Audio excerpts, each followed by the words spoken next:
Assalamualaikum warahmatullahi wabarakatuh. Perkenalkan, nama saya Meliati. Saya dari Lokal 4A Perbankan Syariah. Di sini saya ingin menjelaskan tentang pemikiran Abu Yusuf, di mana Abu Yusuf adalah orang pertama kali yang memperkenalkan konsep perpajakan dalam karya Al-Kharaj. Kitab ini ditulis atas permintaan Khalifah Harun al-Rasyid ketika beliau ingin mengatur sistem Baitulmal, sumber pendapatan negara seperti Al-Kharaj, Al-Usri, dan Al-Jiyah. Demikian pula cara pendistribusian harta-harta tersebut dan cara menghindar manipulasi, kezaliman, bahkan juga bagaimana mewujudkan harta-harta tersebut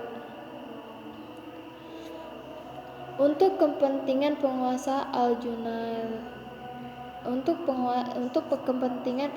Al-Junaidah.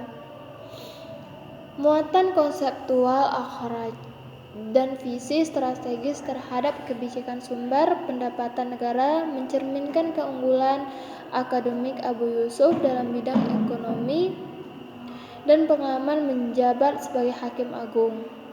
Interaksinya dengan penguasa dari satu sisi dan kepakaran dalam ilmu fikih dari sisi lainnya telah menempatkan kitab Al-Kharaj sebagai karya monumental dan komprehensif. Keberadaan kitab Al-Kharaj juga mempertegaskan bahwa ilmu ekonomi adalah bagian tak terpisahkan dari seni dan manajemen pemerintah dalam rangka pelaksanaan amanat, yang dengan kata lain tema sentral pemikiran ekonominya menekankan para tanggung jawab penguasa untuk mensejahterakan rakyat. Ia adalah dasar prinsip perpajakan yang kemudian hari diambil oleh para ekonomi. Al-Kharaj, buah karya Abu Yusuf yang menjadi panduan manual perpajakan pada masa Khalifah Harun al-Rasyid, sebenarnya memiliki berbagai versi percetakan. Yang tertua di antaranya adalah edisi bulat yang dicetak tahun 1302 atau 1885 Masehi dan tidak memiliki kelengkapan editorial. Setelah itu Salafiyah Press menerbitkan kembali satu edisi dan empat mengalami beberapa kali cetak ulang yang memuat isi dan hadis yang sama. Kitab Al-Kharaj tersebut didominasikan pemikiran Abu Yusuf tentang ekonomi. Hal ini terlihat dari pembahasan selanjutnya tentang jizyah yang dilakukan oleh orang-orang non-muslim, serta pembahasan mengenai status sosial dan hak kewajiban untuk menmuslimkan, serta pembahasan mengenai status sosial.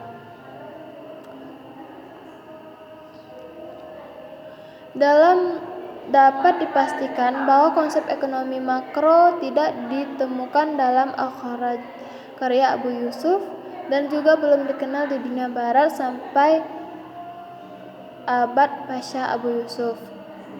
Kegiatan perekonomian menurut Abu Yusuf merupakan fenomena yang selalu berubah-ubah dan bersumber dari aktivitas kolektif masyarakat muslim. Oleh karena itu, menurut Abu Yusuf, fenomena perekonomian tidak selalu berhubungan secara langsung dengan sebab akibat undang-undang tentang perekonomian. Hubungannya biasa bersifat tidak langsung karena melalui kehendak tertinggi atau kehendak wakil Tuhan di permukaan bumi dalam bentuk masyarakat muslim, penguasa atau lainnya. Para khalifah Tuhan memiliki wewenang untuk mengambil keputusan berkaitan dengan sejumlah fenomena perekonomian seperti perbaikan yang dilakukan. Menurut Abu Yusuf, sumber ekonomi berada pada dua tingkat, Yang pertama meliputi unsur-unsur alam, antara lain air dan tanah. Unsur-unsur ini paling kuat unsur-unsur produksi secara mandiri. Menurut Abu Yusuf, elemen dan perekonomian adalah al-musyarakat al-diniyah, komunitas yang menganut agama Samawi dan agama al-Araj. Pada masa Abu Yusuf, misalnya produk satu desa dengan kota memenuhi kebutuhan mereka secara mandiri dan sektor produk pertanian dan kerajinan. Tidak menggantungkan diri pada barang-barang impor kecuali untuk pelengkap, bersolidaritas dan saling menjamin untuk mengeluarkan nominal pajak dalam setahun, baik dalam bentuk barang ataupun uang. Terakhir, kesatuan administrasi, artinya administrasi permintaan pusat tidak melakukan interaksi dengan masing-masing individu melainkan secara kolektif sebagai satu kesatuan melalui tokoh desa. Adapun mengenai persoalan fakir miskin dan konsep kelas sosial tidak dibahas oleh Abu Yusuf. Deskripsi masyarakat yang dibuat oleh Abu Yusuf mencerminkan bahwa hubungan produksi dari satu sisi merupakan hubungan antara umat Islam, kaum muslimin dan dar al-Islam, atau hubungan umat Islam dengan komunitas non-muslim. Dalam model pertama, pendapatan bersumber al-akhraj dan al-jizyah, sedangkan hubungan model kedua, pendapatan bersumber dari al-ghanimah yang al-ghanimah sebagainya distribusi untuk baitul mal. Dalam melakukan restorasi sistem perekonomian negara, ada beberapa mekanisme yang dikembangkan oleh Abu Yusuf. Yang pertama, menggantikan sistem wasijah dengan sistem mukasamah. Yang kedua, membangun pemahaman fleksibilitas sosial. Yang C, membangun sistem dan politik ekonomi yang transparan. Yang kedua, menciptakan ekonomi yang otonom.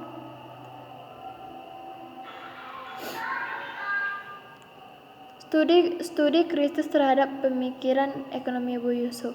Abu Yusuf menjadi salah satu dari dua referensi utama fikih dalam mazhab Hanafi. Selain Muhammad Ibnu Hasan al-Shaybani, pengetahuan tentang hadis juga tidak dapat diremehkan. Ini terlihat dalam kitab Al-Harrat karya putranya Yusuf. Kitab ini syarat dengan wancana fikih Abu Hanafiyah dan Abu Yusuf al-Junadal. Keunggulan karya Abu Yusuf dalam bidang fikih karena ditulis dengan metode pertama, menggabungkan metode fuqaha dan aliran Kufiyah dengan metode fuqaha aliran dan rumusan hukum sejalan dengan fenomena aktual di tengah masyarakat sehingga sangat aplikatif dan realistis. Dalam bidang ekonomi terutama dalam kitab Abu Yusuf pun menggunakan metode-metode tersebut. Itulah yang dapat saya sampaikan tentang pemikiran Abu Yusuf. Jika terjadi kesalahan, saya mohon maaf. Saya tutupi saja dengan Assalamualaikum warahmatullahi wabarakatuh.